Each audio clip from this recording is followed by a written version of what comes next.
musidɓe tedduɓe hettiyankoɓe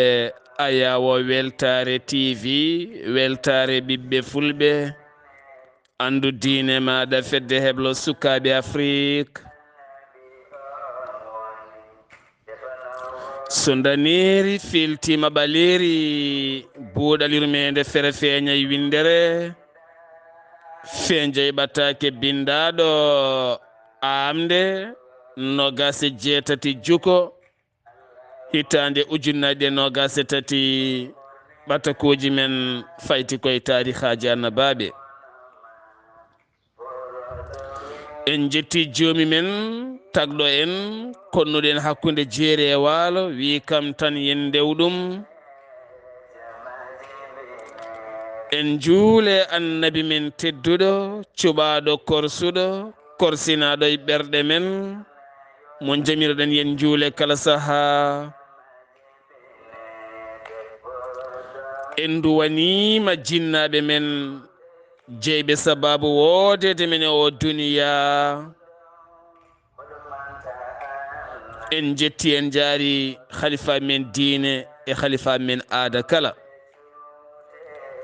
musidɓe tedduɓe bandiraɓe sénégal bandiraɓe mauritanie bandiraɓe mali bandiraɓe gambi bandiraɓe guinée hay diaspora o kala on calminama on juurama on jettama kono kadi ganden hande o jayde weltare tv weltare ɓiɓɓe fulɓe ene wone sunare sunare nde noon ko jaalal mangal ngal leñol ngol yaara umma islamique kala yaara nde tawno oɗo henna musidɗo jaaɗo ko adi kala ko almudo timmuɗo o joguino ko émission timmuɗo ɗo jigen sorɗo ko fate banggue diine e karallagal makko e katantagal makko e yidde leñol makko o ɓoodi hawo nanni fulfulde nde ɗo zig fm ɗo hawo jokkodire jayde weltare tv e ballal ceerno habous diallo mo kiidira hami mbatti jokkodirde e makko nanon dande makko ittore stress neɗɗo belɗo jaajƴo nde ari kala rokkira fodde ha timma ko waɗata ko o rokka ɗum ha timma ko alda e ŋañade o ŋañota ko doole makko o ŋañota ko dande makko o rokkat ha timma ko alda e yedditare kadi koye yarlitare ala jobdi ala haydara ko jihad o wonno on woni noon musidɗo men amadou ishaqa keɓe mo nanaton e kala ñalawma dande mum mo tampata ala samedi ala dimanche ala altina ala mardi kala ñalawma gaɗo oɗon nana dande makko no lumbo e nder kabruji weltare tv to mbotto walla ni to ziguinchor on woni noon jaltuɗo aduna hanki saga gueƴe ceerno ahmadou isague keɓe waɗi jayde weltare tv yewede waɗi ɓiɓɓe fulɓe kala yewede hanki nde kabaro yetti weltare tv yimɓe kala muga kono julɗo ene yaawi ko ruttoto e allah subhanahu wa taala en duwanima noon dendagal mbottanaɓe kala en dewni duwa o e dow inde miñiko ceerno aliou keɓe kono kadi en duwanima dendagal umma islamique kala en dewni duwuji ɗi e ceerno amadou tidiane alpha mamma siley ba mo kay haydi tawno ko musidɗo makko no feewi en duwanima dendagal sénégal mauritanie kala en dewni duwuji ɗi e dow inde ceerno habous diallo jeyɗo sababu ha ganduɗen amadou issa keɓe oɗo gorko moƴƴo no feewi sanne en duwanima dendagal weltare ɓiɓɓe fulɓe kala e dow inde musidɗo men ceerno wali abouba en duwanima dendagal ziguinchor naɓe kala e dow inde dendagal fulɓe kala oɗo gorko de woni mo jaraɗen hanki o ɗum noon bottanaɓe wona onon tan jaara ziguinchor naɓe wona onon tan jaara ko enen foof jaara kono kadi yewen nde o haalata nde adoro tinde ɗum ko minen min e haali e jayinde weltare tv hettiyankomu foof minen gadoro tinde ɗum noon ko gorko moƴƴo momin mbawi settade hunde saabu min kalde privé ko heewi e ko yaaji saabu kala batungo o yeehi omo nawora weltare tv kala batu ngu o yehi omo nawa weltare tv fandare makko nannude weltare tv zik fm e zik fm yehi ha hohoɓe mawɓe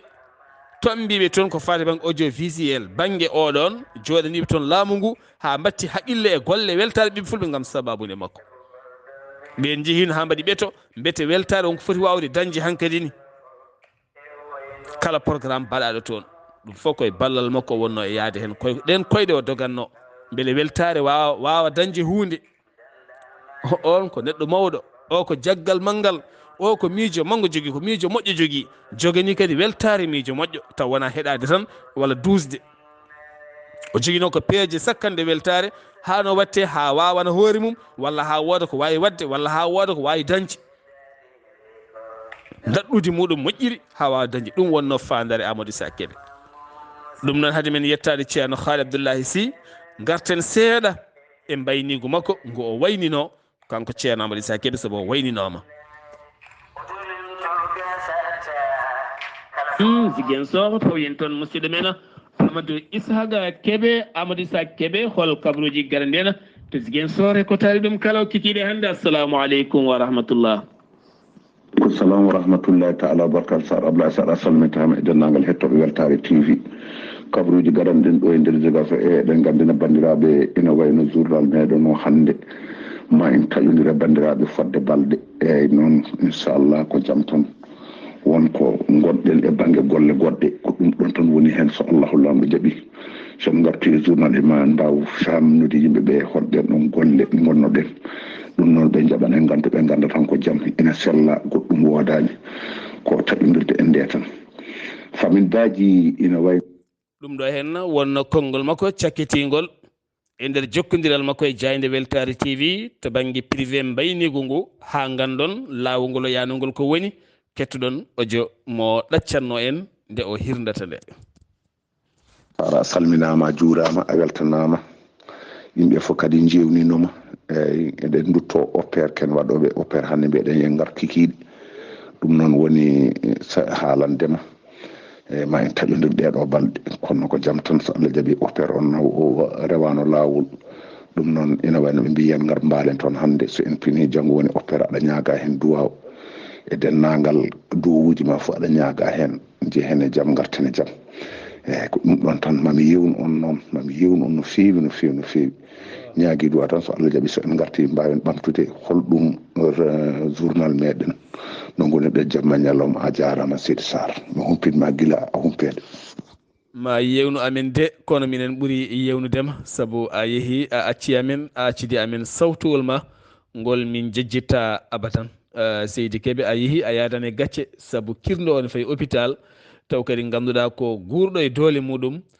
moye heewani haalnani yimɓe haalnani hay goto to paami e nder correspondant ɗi waɗata ɗi ko haaju jaam tan alhamdulillah ene sellani hissa yeehi teni hay goto annani ɗo yano yimɓe cikkananima tan koye voyage o wonno walla goɗɗum kono ala ko kirdol faade hôpital o naati toon o yaltani est ce que Kébé a yeehi a yadani gacce a yadani e jeelari a yadani sakkude junggo a yadani e yelanede yo Allah yurmoma yaafoma ane dendagal mayɓe julɓe kala min jejjittama noon abadan koye ɓerde amen gonɗa Seydi Kébé musidɓe tedduɓe hettiyankoɓe yaw weltare tv taweteɓe leydi Mauritanie Sénégal Mali Gambie inchallah ene gasa noon en keeɓino leffol ceerno Amadou Tidiane Alpha Mama Siley wonde jokkodirino e miñi ko ceerno Aliou Kébé ene gasa o wirete koto mbot ɗum no eɗen ñaagui kala joguiɗo hattane yaajede yo tinno yaaha tawtoroye gam darde makko yo tinno tawtoroye so joomum yahani kadi yo tinno duwonomo duwono dendagal maɓe julɓe kala en duwanima noon ceerno Amadou Tidiane Alpha Mama Siley nde tawno ko neɗɗo keƴƴo e makko no feewi keƴƴo e makko ceerno Khalidou Abdullahi Sy en garti e yewtere men ɗoɗo gonɗe ɗe sunare saabu yewtere o tarikhaji anafaɓe ne muññita men ɗum jeeyi sabu mbiɗe alay saago buuɗal men nde laato hannde gam muññidde en muññidde rendo ngo nde tawno guila hanki ha hannde messuji ciltata e jayde weltare tv kamɓe privé ji kala to haali to am ga to wonɓe kala ɗum noon ceerno Khalidou assalamu aleykum wa rahmatullah bisimilla maɗa wa aleykum salam wa rahmatullahi taala wa barakatuhu ceerno Abdullahi Saar mi salminima mi juurimama mi ñaganimama Allah moƴƴere to gonɗa foof mi ñaguima Allah yo jaam Allah e weliyo mum e kisal mum won e ma. Ko adi foof hade men fuɗɗade calminali ɗi eɗen jiiɗi yettinde ɗo du'a'u eɗen ustora goto e men taw kadi gorko cembunoɗo darinoɗo darde tinde tabitde yonde biyeteɗo Amadou Ishaqa Kebe jeeyaɗo to wuro men Mbot. Eskey Allah de subhanahu wa ta'ala ko kañum jogui fiyako muɗum no waɗiri foof ko noon wonirta. En duwanima dendagal Mbottonaɓe, en duwanima Ziguinchor naɓe, ko kanko heedanno toon dental men ngal hono Abdullahi Saar, kanko hokkanno ɗum habaruji gimmotoɗi toon, ko gorko darinoɗo baɗɗo fayida. En duwanima Ziguinchor naɓe, en duwanima Mbottonaɓe, en duwanima weltare ɓiɓɓe fulɓe e hettiyankoɓe mumen foof. Gorko darinoɗo noon, gorko darinoɗo mo ganduɗa darde mum ene feeñi e dendagal windere nde wona ɗo tan. En duwanima Mauritanie naɓe e Sénégal naɓe foof, kono en duwanima Mbottonaɓe e Ziguinchor,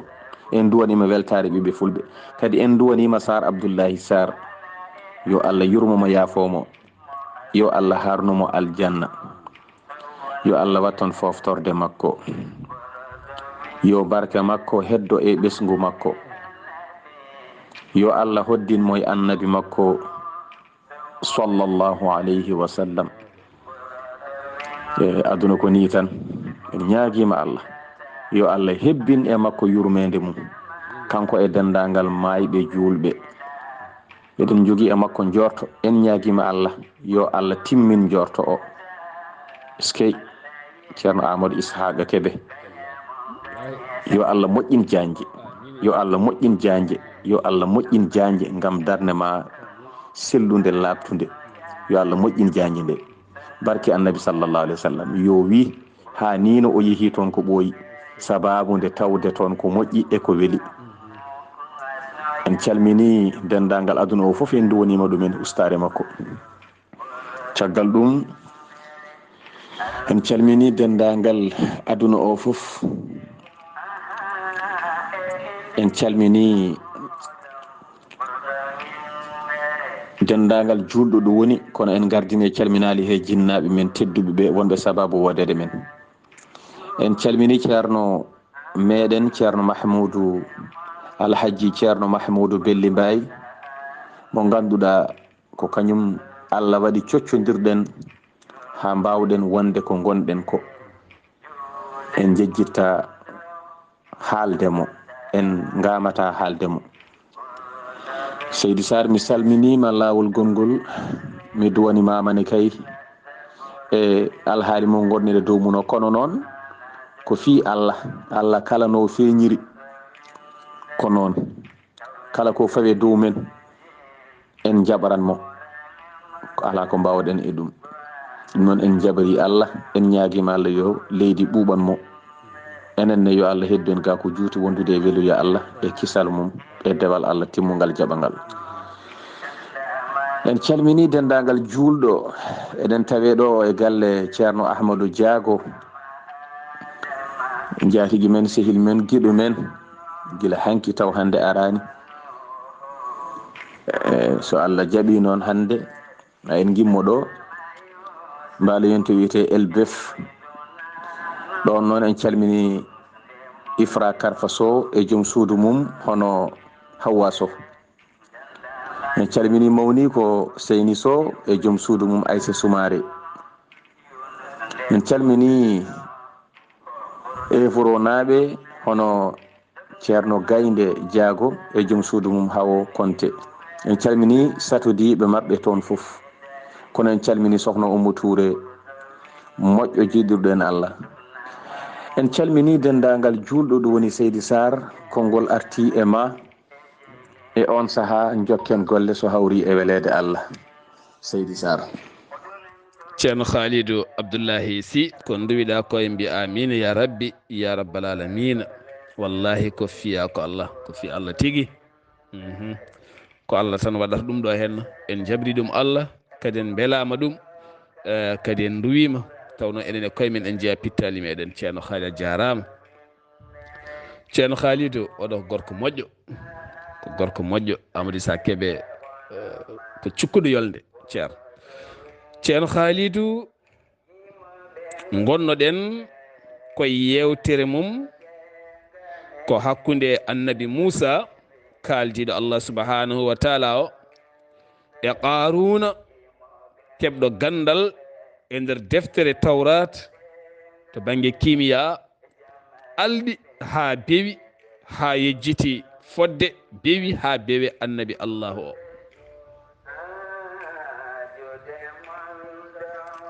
Qaruna ɓi bammakko o ɓi yummakko ko ɗon gonnoɗen ceerno Khalid bisimilla maɗa. yidde Allah eyyi Seydi Saar mi salminima lawol gongol mi weltanimama no fewi namdal ma pawidingal. A jarama gonoɗen e yewtere mum ko hakkude annabi Moussa e gorko goto biyeteɗo Qarun mo ganduɗa ko ɓi ba mum annabi Moussa ko ɓi yummum annabi Moussa kadi. en kaali ɗo ɓe tuggiɗi en kaali ɗo ɓe kaɗɗi ko ɗo ɓe kaaɗi mataw en baynaki e yewtere mabɓe he kono ɗo kannuɗen yewtere nde ɗo ko ɗon yewtere annabi Moussa hakkude makko e Qaruna haaɗi. ɗo yooliɗo ko ɗon tan qissa mabɓe haaɗi kamɓe ɓeeɗo ɗiɗo. wadde noon Qaruna leydi moɗi ɗum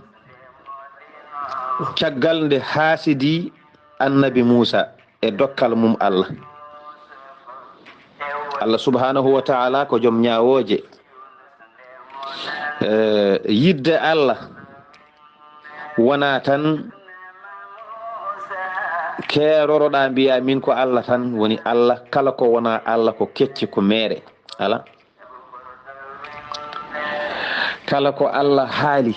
a jaɓat, kala ko Allah waɗi a jaɓat, kala mo Allah waɗi a jaɓat. ɗum ɗo foof jeeya ko e jabde Allah. jabde mo Allah waɗi ko jabde Allah, jabde ko Allah waɗi ko jabde Allah,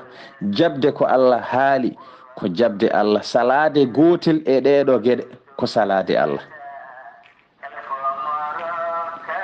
a wawa salade ko Allah haali mbiya ka jabɗo Allah, wawa wonde. a wawa salade ko Allah waɗi mbiya ka jabɗo Allah, wona gonga. a wawa salade mo Allah waɗi mbiya an ka jabɗo Allah, wona gonga.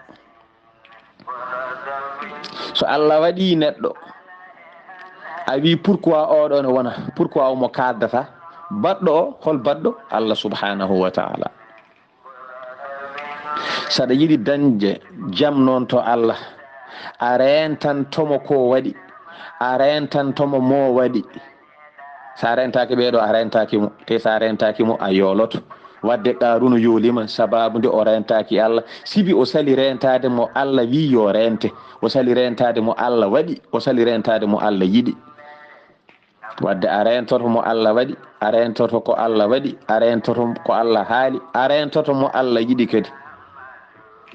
wadde noon ɗum waɗi sababu Qaruna yoola. Qarun o yoolama. ɗum waɗi yimɓeɓe yoɓe mbattu hakkille ɓe ƴeewa yankinade Seydi Saar. konngol arti e ma e on saha jokken golle. ceerno Khalidou neɗɗo foti tan ko rentade Allah no mbiɗa ni, rentomo Allah waɗi, rentomo Allah yiɗi.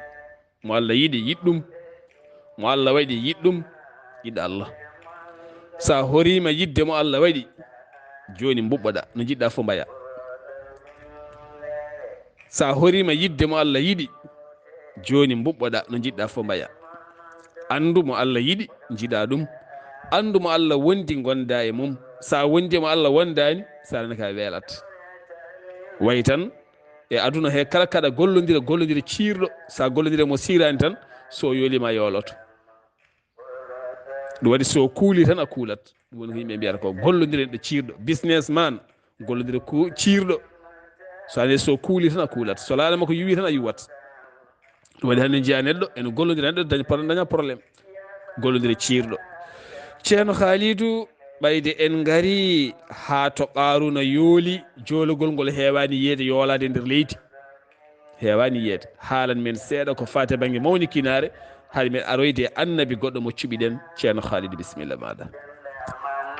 eyyi seydi Saar mi salminima lawol gongol eyyi ɗo mbiɗa ɗo ko gonga ɗo banggue mawnikinare ɗo memde hen seeɗa no moƴƴi mawnikinare ko rontinante neɗɗo tan ko caɗele rontinante neɗɗo tan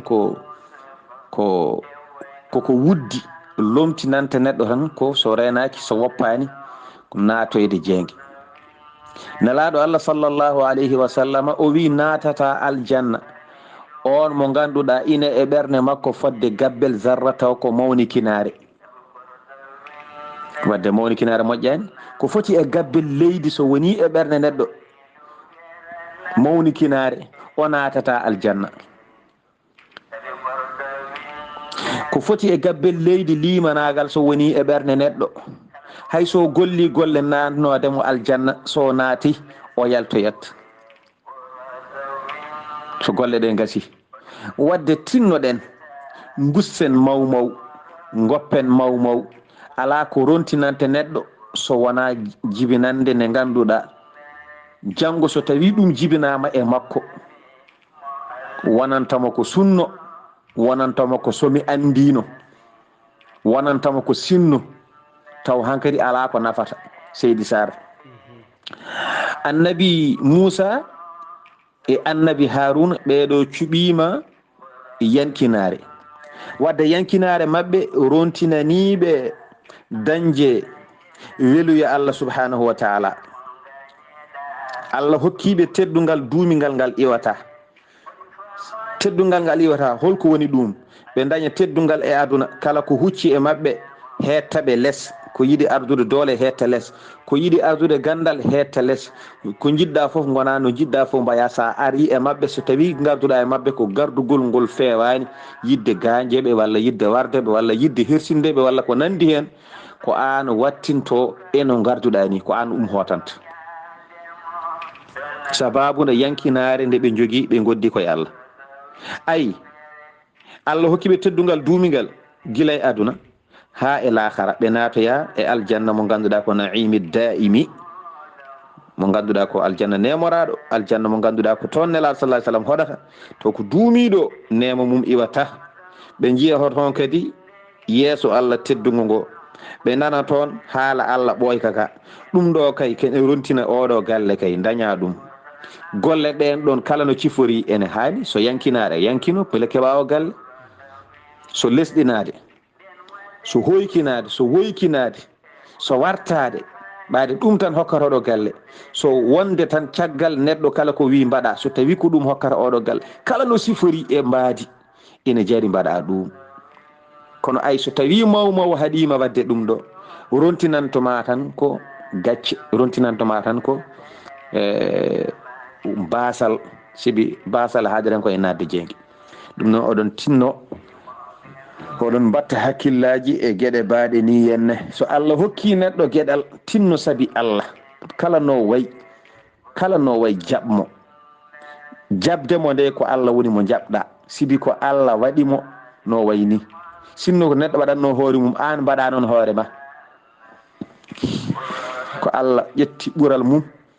o hertiniri e won e jiyaɓe makko kala ɗo waɗi ɓural makko an jaɓ ɓural ngal jabdema ɓural ngal nde ko ha mbawa dañde e ngal ɗon ɓural saladema nde ko ha mbawa woɗɗude Allah subhanahu wa ta'ala tinnoɗen jiyodiren tinnoɗen jaɓodiren kala ko Allah waɗi tinnoɗen dusodiren e gilli taw ko saabi Allah neɗɗo kala ko Allah waɗi e makko ɓaade ɗum ɗo ko Allah gandal ko Allah jeeyi ko Allah lowata e neɗɗo moƴƴere ko Allah jeeyi ko Allah lowata e neɗɗo kala to Allah waɗi jaɓen jaɓiren ɗum ɗo ko golle Allah koko jaɓete yo Allah won ballo oɗon jarlo oɗon jaafa qarunu e Moussa ko ɗo ɓe kaaɗi ɗum noon Seydi Sar kalana en holto jidda ɓaggore ɗen e on ɗon saaha jokken golle inchallahu taala. ceerno Khalidou golle ma jooɗi peewi haala ka garɗi no feewi kadi ka reguima tigui rigui kadi ka yuɓɓi no feewi sanne woni wasi aduna woni waaju aduna. ceerno Khalidou paaɗen koye gorko joom qissa belɗo no feewi jooɗɗo mo jonda mum jangta jiɗaɗo joom ɓayre mawde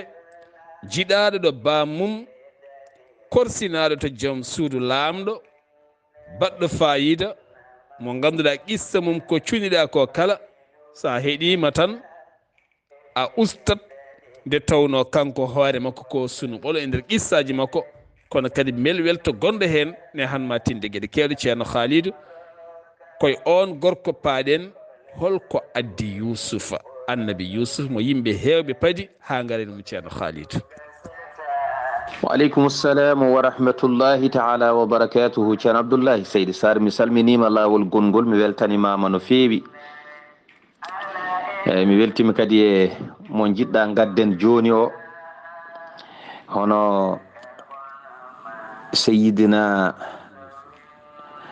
Yusuf alayhi salam addi gorko joɗɗo de addi gorko belɗo qissa addi gorko ɓurɗo welde qissa e dendagal qissaji ko noon Allah subhanahu wa ta'ala o wi Allah wino ko nahnu naqussu alayka ahsana alqasas bima awhayna ilayka hadha alquran wadde noon ko kanko ɓuri welde qissa e dendagal annabaaɓe kanko annabi Yusuf. kono noon annabi Yusuf holko woni sababu jippugol sumore makko nde ko adi fof nde wonno qur'ana o fof wonko woni sababu gargol mum kono ɓayde en gari e sumore makko holko woni sababu ni gargol sumore makko nde taw Allah subhanahu wa ta'ala o addi nulaɗo Allah sallallahu alayhi wa sallam ko kanko adi tagede kanko nulaɗo Allah sallallahu alayhi wa sallam ko kanko sakkiti feeje nulaɗo Allah sallallahu alayhi wa sallam ko kanko woni baaba dendagal windere nde kanko woni baaba dendagal windere nde so tawi koto annora so tawi noon koto ɗiɗo ɓalli banggue jibingol ko baaba Adama woni bammum windere nde wadde nulaɗo sallallahu alayhi wa sallam ko bammum baaba Adama ko bammakko e fannu kanko adi tagede Allah noon moftoyimo e wirgalloji nogas e ɗiɗi hen 12 ko wirgalloji ɗi ganduɗa ko niɓɓere hen 10 keddiɗi ko wirgalloji ɗi ganduɗa ko ɗi annora kanko woni nelaɗo sallallahu alayhi wa sallam e ɗiɗo foof kala wirgallo ene jogui ko gooba e on wirgallo kala wirgallo ene jogui no on wirgallo wiyete kala wirgallo ene jogui hol dewal Allah ngal o rewanno ɗon kanko nelaɗo Allah sallallahu alayhi wa sallam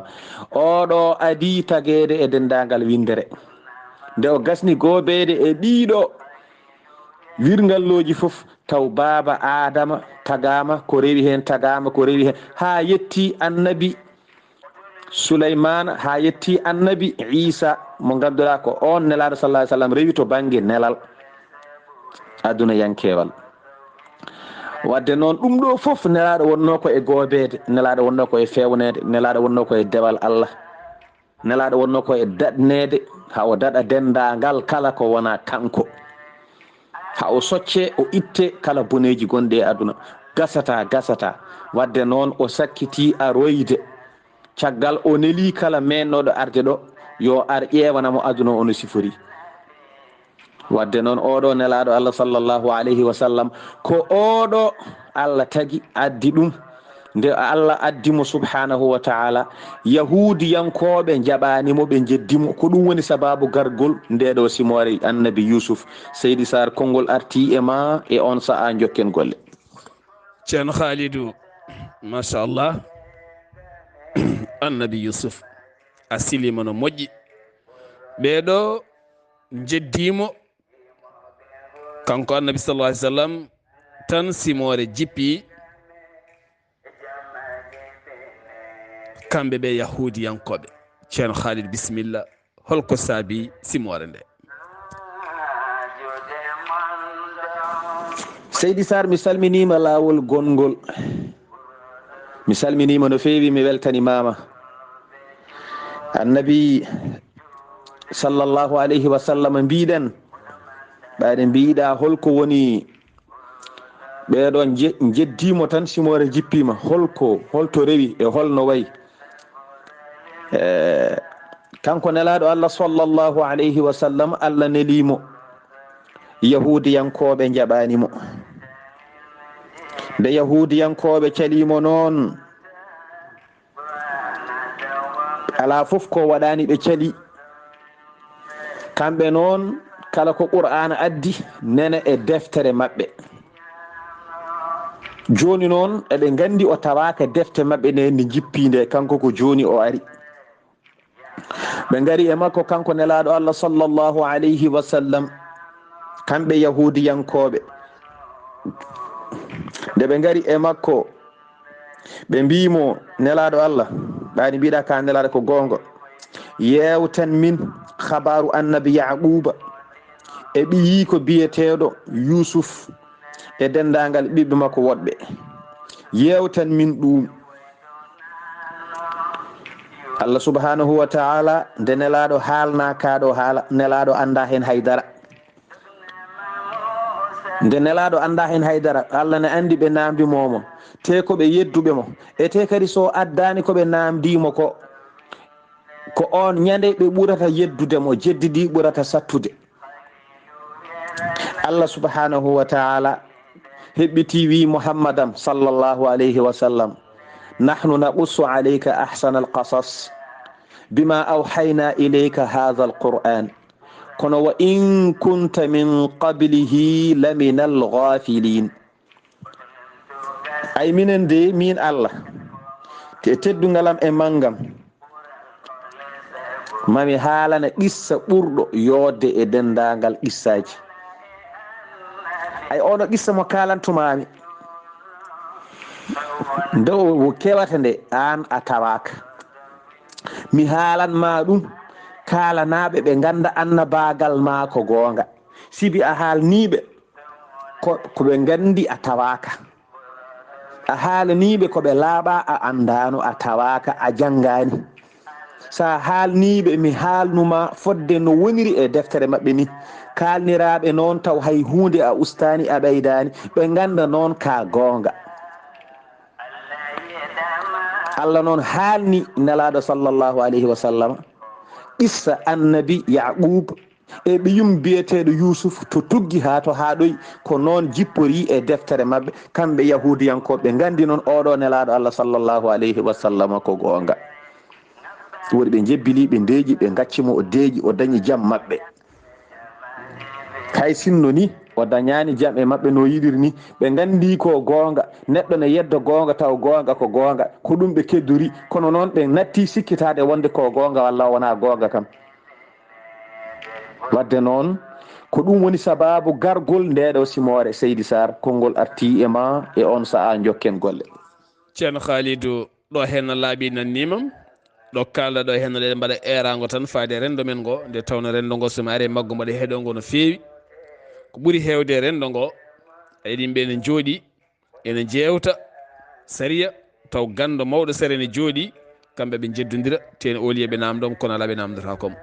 so won namdiɗo kadi jiya goɗɗo heppa wiyane jaabo taw gandal mum woɗɗo yaani.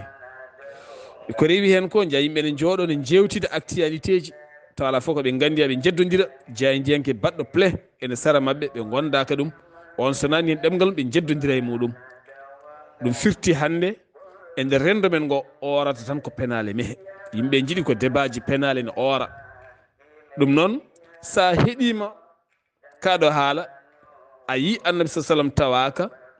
Allah subhanahu wa ta'ala hollitima addanmo qissa o no yoɗiri, no fewiri, no waɗiri,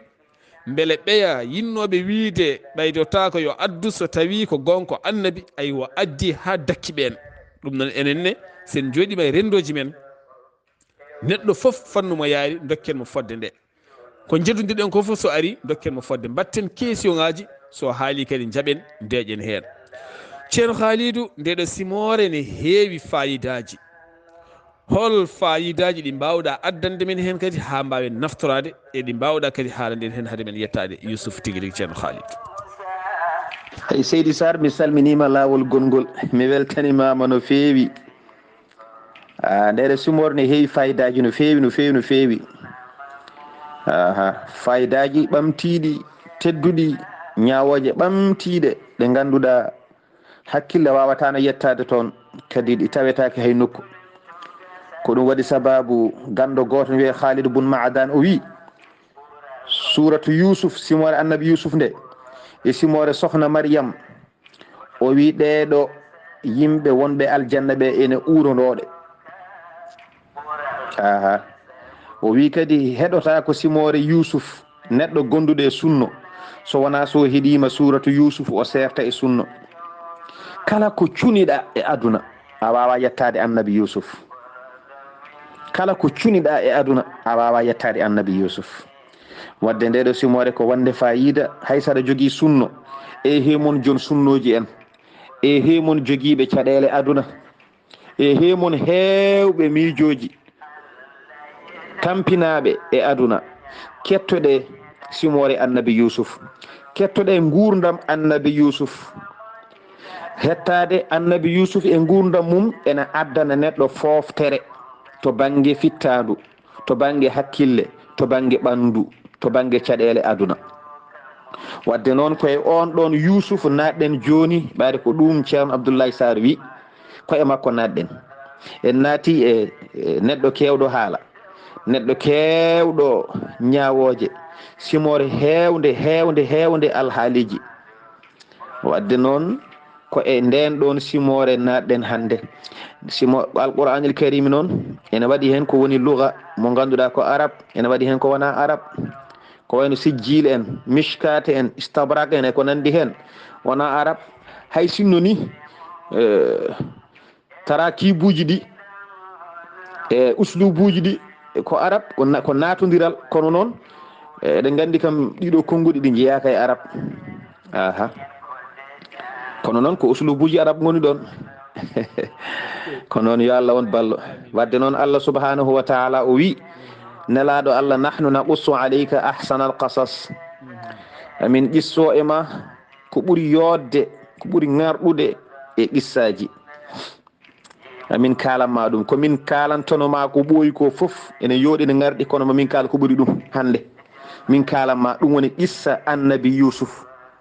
Seydi Sar koye on ɗon qissa e oɗo saaha hande kuccuɗen. eɗen memanno qissaji juɗɗi, kono en gari e goɗɗo juɗɗo. annabi Yusuf o wel o juuti. ɗum noon Seydi Sar konngol arti e ma, jokken golle inchallah. ceerno Khalidou Abdullahi Sy, golle ma jooɗi peewi. joni puɗɗoɗen qissa annabi Yusuf, holi asko makko kanko oɗo hen annabi Yusuf. ceerno Khalidou bisimilla maɗa. wa aleykum salam wa rahmatullahi taala wa barakatuh. Seydi Sar mi salminima lawol gongol, mi weltima no feewi. eɗen puɗɗo qissa annabi Yusuf. puɗɗorɗen noon koɗo bammakko annabi Yaqub. Yusuf jibini ɗum ko annabi Yaqub, annabi Yaquba jibini ɗum ko annabi Ishaqa, annabi Ishaqa jibini ɗum ko annabi Ibrahim, annabi Ibrahima jibinno ko Ishaq e Ismaila, ko ɓeɗo ɗiɗo. wona ɓe ɗiɗo tan o jibini kanko annabi Ibrahima, kono noon ko ɓeɗo ɓuuri jangtede to banggue faraha e alqur'anil karim. kono mo jogui ɓiɓɓe ɗiɗo ɓen jangtaka e qur'anil karim he kanko annabi Ibrahima. ene wawima en garoy e habaru mabɓe so hawre welede Allah. kono noon kanko annabi Yaqub mo ganduɗa ko bamum annabi Yusuf, o wi kanko oɗo gando nden yaquba yalti leydi kana'an o dogi o fayi wuro kaw makko en kanko annabi yaquba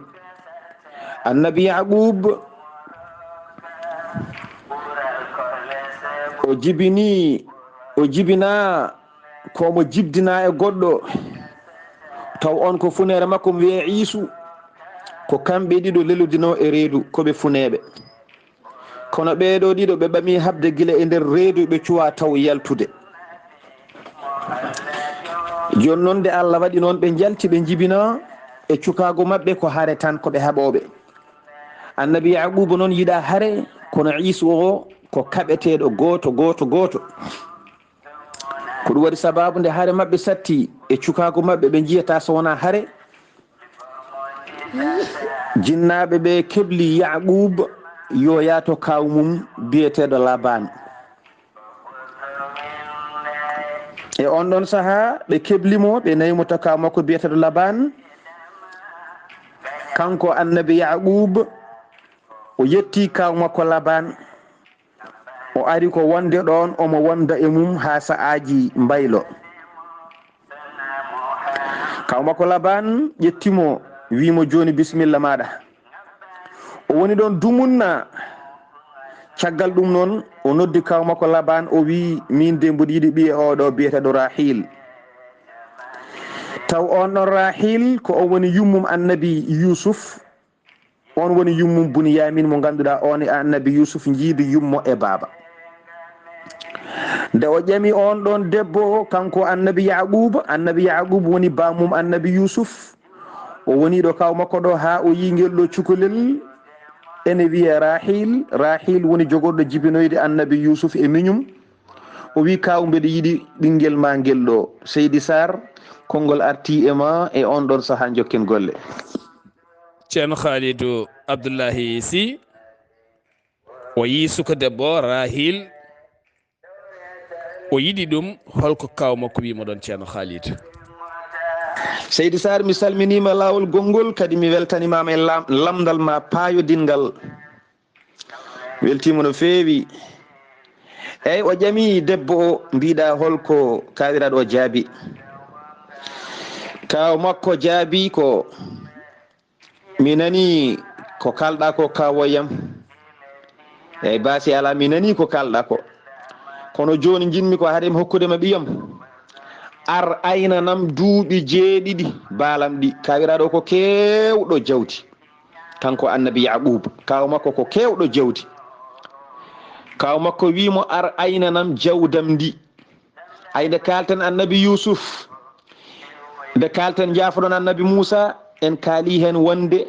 cuddiɗo makko mo resno taw ko ɓiyum annabi Shuaybu o aynani ɗum ko duuɓi 8 konngol wi ala ko duuɓi 10 o fuɗɗi hebde debbo ko ɗum woni teŋe wadde annabi yaquba ne o teŋi ɗo ene galle kaw makko haade makko hebde debbo ko gaynaka duuɓi 7 wadde noon kaw makko wi a aynanat kam duuɓi 7 mi hokkuma debbo o jaɓani kaw makko e ɗum o woni galle kaw makko noon ko ɗon o woni omo dawa gaynaka omo arta omo dawa gaynaka omo arta kanko annabi yaquba ha duuɓi 7 ɗi timmi nde Allah waɗi duuɓi 7 ɗi timmi kanko o artani e kaw makko o wi kaw duuɓi 7 ɗi timmide ala kaw makko o ne reeni ko aynata ko ine lima duuɓi ɗi kaw makko o noon wonano julɗo ala e on ɗon saaha noon duuɓi 7 ɗi timmi tan kawiraɗo are makko wi aha duuɓi 7 ɗi kalduna ɗen ɗide mbeɗa jaggi ɗum no feewi ɗi timmi o haalni ɗum annabi yaquba wi aha timmi o wi aha kawiraɗo heɓɓiti wi joni jinmi ko ngara mi rendina yimɓe mi itta ko kalnoɗa ko mi tottuma annabi yaquba wi e moƴƴi baasi ala ɓe jooɗima eɓe goni e ɗum sababu nde yidde rokkude mo ɓiɗɗo taw ko debbo o resa ɗum caggal o ayni ɗon duuɓi 7 Seydi Saar o ari noon o wi Yusuf mi hokkima laya kumane ɗon joni. laya noon wona on woni yummum Yusuf, ala, te kanko Yaquba o ƴamno ko yummum Yusuf ko on o yinno. kanko Yaquba o wi mi rokkuma laya. annabi Yaquba wi ala ka wona laya jinmi ko Rahil. Seydi Saar konngol arti e ma e on sa'a jokken golle. ceerno Khalidou hande de sa wi baade aynanam ɗo duuɓi nayyi tan mi rokkuma debbo sa renaki ñande hen ko cabbi waɗata e maɗa. Nden debbo ne jarani moni kala sa yiɗi debbo tan jarante. aha sa yiɗi ɗum jarante. kanko yit jaranimo kadi ne wonde needi koɓe nehiɓe aɓe gandi yamirore yamirore ko yamirore. neɗɗo ne yamiri hunde waɗa wasa yetta toon totte yetto toon totte foof ko hen. ceerno Khalidou joni noon kayiraɗo wimo rokkatamo ko layya tene kanko o ƴamno ko Rahil. joni holno wadde kayiraɗo e holno kayiraɗo waɗi ceerno Khalidou? eyyi mi weltanimama Seydi Saar lawol gongol. mbiɗa joni noon ɓayde o wi o yiɗi ko Rahil te kaw makko wi ene hokkamo layya. holno ɓe mbaddi? eyyi kawiraɗo noddimo kanko Yaquba wi ene hokkamo layya. o wi ala kanko ko Rahil o yiɗi. e hoddiro Allah kawiraɗo heɓɓiti wi aha Yaqub minen de ene jeeya e aada amen miñiraɗo resetake taw mawniraɗo ene jooɗi. minen ko mawniraɗo adata resede ha gasa, miñiraɗo rese. kala garɗo ene ƴama o ƴamata ko mawniraɗo o ha gasa. so mawniraɗo resama miñiraɗo rewa hen. e on ɗon saaha o wi ko noon batten. no sifori foof kanko Yaquba o jaaɓi ko mawniraɗo o ko kawiraɗo o haali ko jaafo ɗon. o felliti resde biyeteɗo layya o. wona on noon woni yummum annabi Yusuf. on jibini ko laawi en ma en ceerdoyɓe so Allah jaaɓi. annabi Yaquba jogino e gurna mum ko rewɓe nayo. kamɓe foof ɓe gimmi ko galle kaw makko ɓe. eyyi o resi biyeteɗo layya kanko annabi Yaquba. caggal ɗum o resi Rahil mo yinno o jibindo annabi Yusuf o kaw makko rokkimo. e on ɗon saaha e sharia mabɓe ene dagui rendinde e dewgal jiiduɓe yumma e baaba. ɗum iwoyi tan ko neneɗaɗo Allah sallllahu alayhi wa sallam ari natti rendinede kono ne daguino e on ɗon saaha. caggal ɗum nde ɓe geggi haɓe kotata wuuro mabɓe nde wonno ko galle kaw makko o wonno on saaha kamɓe ɗiɗo aɓe nawori. goto e mabɓe foof baaba o rokki ɗum korɗo ene yaada e mum ene wallodira e mum gurdam mum ene liggono ɗum. ɗum waɗi kamɓe ɗiɗi foof ɓe guitti ɓen ɗon horɓe ɓe dokki Yaquba resi ɓe. wadde rewɓe Yaquba nayo pop gimmi ko e galle goto galle kaw makko. nde o resi rewɓe ɗiɗo ɓe tan kawiraɗo o itti goto foof itti korɗo rokki ɗum yo wondoy e mum. gila ɓe ɗon e wuuro he ɓe cuwa taw yaade. ɓe guitti ɓen horɓe noon ɓe dokki Yaquba resi ɓen ɓe goni nayo. kamɓe foof ko e galle goto ɓe gimmi. kanko annabi Yaquba kanko goto dañi ko wayi dani kankone. Allah waɗi noon o resi Rahil kono ko caggal nde o resi biyeteɗo layya e Rahil jiidi yummo e baaba. bamaɓe wiyete ko Laban noon ko kawmum Yaquba kañum e yummum annabi Yaquba jiidi yummo e baaba. eyyi ko ni alhaali o sifori Seydi Saar konngol arti e ma e on sa'a jokken golle. ɗo laaɓi ceerno Khalid Abdullahi si moyne hirma e bindanma walla ménagére maɗa on kam haytiro ko dema debbo. aɗa andi ceerno Khalidou ɓuuri sadde rewɓe foof walla ɓuuri sadde sariya dewgal fof ko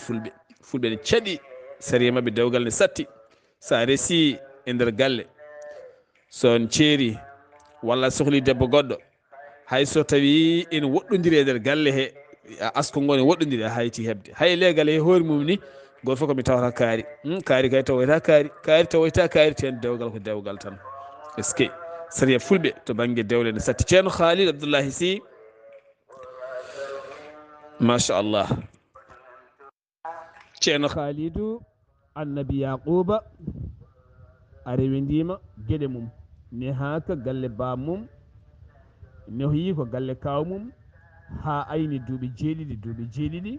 heɓi suddiɓe ɗiɗo wattana hen ɗiɗo woni horɓe ene ndewiɗani kala ceerno Khalidou. Seydi Saar mi salminima lawol gongol mi weltanimama no feewi alhamdulillahi rabbil alamina en kaali annabi Yaqub en kaali holmo jibdina en kaali o nehaki galle bam makko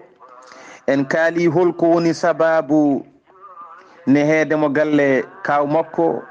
o immo galle bam makko o nehoya galle kaw makko holko woni sababu o en kaali nde o yetti holko haaldi e kaw makko en kaali ƴamal makko e ɓi kaw makko en kaali holko kaw makko fawimo o waɗa ɗum haw gasna hokkamo debbo o sabi ko gaynaka en kaali caggal ɗum kadi nde o yiɗi resde on ɗon debbo holko kaw makko jaabi miñiraɗo resetaki ɗo mawniraɗo ne heddi o jaaɓi ɗum o resi mawniraɗo caggal ɗum o resoyi miñiraɗo o caggal ɗum kadi o resi ɗon rewɓe ɗiɗi woɓɓe taw koye nder galle o wadde kamɓe rewɓe nayoɓe foof Seydi Saar annabi Yaquba resiɓe ko e nder galle goto debbo mo yiɗno mo ɓurno yidde wiyete ko Rahil ko on jibinanimo annabi Yusuf e Bunyamin wadde dewgal ene moƴƴi waɗa gilli ay mo ɓurno yidde o ko on addanimo oɗo mo ganduɗa ko kañum woni basorɗo wadde noon kanko annabi Yaqub ko kanko jibini annabi Yusuf mo jiɗɗen haalde o namdaɗo yo haale o ko on yiɗa haalede kono en cuwa yettade mo ko bammakko gonɗen e haalde annabi Yusuf e annabi Bunyamin ɓen jiidi yummo e baba ɓe jiidi e heddiɓe ɓe foof ko baba ma en kaal heddiɓe ɓe noon ko rewɓe tato jibini ɗumen annabi Yaqub o jibini ɓiɓɓe 12 worɓe e ɓiɗɗo goto debbo so Allah jaɓima en kaal kamɓe foof inɗa mabɓe so hawre welede Allah kono noon Yusuf jibinama kono caggal de Yusuf jibina ɓiɓɓe makko pop kecci Yusuf hejji tan ko goto biyeteɗo Bunyamin mo jiidi yummo e baba o wadde annabi Yaquba ɓiɓɓe mum pop jibina koto wiyete Kan'an so wona Bunyamin tan jibina e lawol sahande o giddi o gidini o immi to wuuro kaw makko en Filastin omo faati to wiyete Sham to galle bam makko ko ɗo e dow lawol eɓe gone lawol eɓe geggi eɓe jaaha ɓe malaɗa ɓe ñallaɗa ko e nder ɗum Bunyamin jibina eyyi wadde ɓiɓɓe makko fof jibina koto wiyete Filastin taw ko galle kaw makko biyeteɗo Laban wadde noon annabi Yusuf nde jibina nde ko nden annabi Yaquba fuɗɗi yiide won e gueɗe Seydi Saar ko ɗo kannaten yewtere nde so hawre welede Allah janggo mbaweten nadde Yusuf tigui rigui no hannirta ni e ɗo fuɗɗoto welde ɗo eko welata ko so hawre welede Allah ko ñalawma janggo o ɗum noon koto galle Ifra Karfaso so hawre welede Allah ko toon wonita ɗum noon Seydi Saar mi accuma ɗo henne ha Allah hokken hawrude e janggo mi duwanimama ko gonoma mi duwanade ko heddi ko yo Allah hokku en hawrude e janggo jokken yewtere nde inchallahu taala Seydi Saar assalamu aleykum wa rahmatullahi wa barakatuh ceerno Khalid Abdullahi Sy en calmini Ifra Karfaso e Seyni Karfaso jaafuɗo no feewi dande ne riɗɗa no feewi en calmini sosoɓe no feewi en calmini suddima mabɓe no feewi en mbima bisimilla ma ɗon kadi koɓe jaatigueɓe moƴƴuɓe mboɗo andi kam so Allah jaaɓi reedu ma ndu hewat ñebbe no feewi noon ɓama wadde sport haadema yettiyade ceerno Khalid a jarama yo Allah yooɓe moƴƴere siftinde on tan Jayde Weltare TV ne tawe Sunare jaltugol aduna musidɗo men biyeteneɗo Ahmadou Ishaqa Keɓe walla mbiyen ceerno Ahmadou Ishaqa Keɓe gorko mo Mbotto correspondant jayde weltare tv weltare ɓiɓɓe fulɓe mo ɓiɓɓe fulɓe kala keɓtini sawtuwol mum sawtuwol guittowol stress bangol fayida no feewi guiɗo a waɗi amin yewede a yeehi a yadani e gacce ha hande amin nelduma duwaw yo Allah weele bi jaahi annabi o sallllahu alayhi wa sallam ɗo yeeso haalirde he ko musidɗo moon guiɗo moon sehil moon sar Abdullahi Saar gorko ndulmaji nawtamo ha to Wudduru ha to Tiggere hande ɗo weele kosam tawete toon to Nouakchott taw kadi koto daarel beewa to galle Abdullahi Ba joom suudu mum Dieynaba Sow jinna ɗum gorko ne rutti hanki jayde weltare tv weltare ɓe fulo kala nelde duwaw dendagal ɓesgu makko kala yo Allah yurmomo yafomo nannamo aljanna kanko e dendagal maɓe julɓe kala dande welde ñuñorde nde ko musidɗo men ceerno Ousmane Ly gorko mo Dumga koɗo men wonno ko ceerno Haali Abdoullahi Sy gorko mo Sorigo ketki malaki jaam musidɓe tedduɓe yo jaam Allah ñallan ha janggo inchallah.